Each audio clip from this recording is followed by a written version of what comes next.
शकरगढ़ से हमारे senior reporter Rana Naeem Zia की रिपोर्ट के मुताबिक साबिक वफाकी वज़ीर रहनुमा मुस्लिम लीग नून चौधरी अनवारुल हक का चौधरी अब्दुल हमीद गोरसी के डेरे पर 21 अक्टूबर के हवाले से मीटिंग। चौधरी अनवारुल हक और चौधरी अब्दुल हमीद गोरसी ने 21 अक्टूबर के हवाले से आपस में मुशावरत की।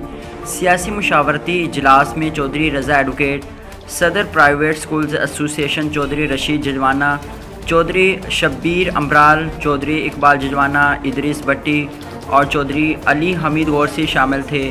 सब साथियों ने 21 अक्टूबर को भरपूर तरीके से इस्तकबाल में शिरकत का इज़हार किया।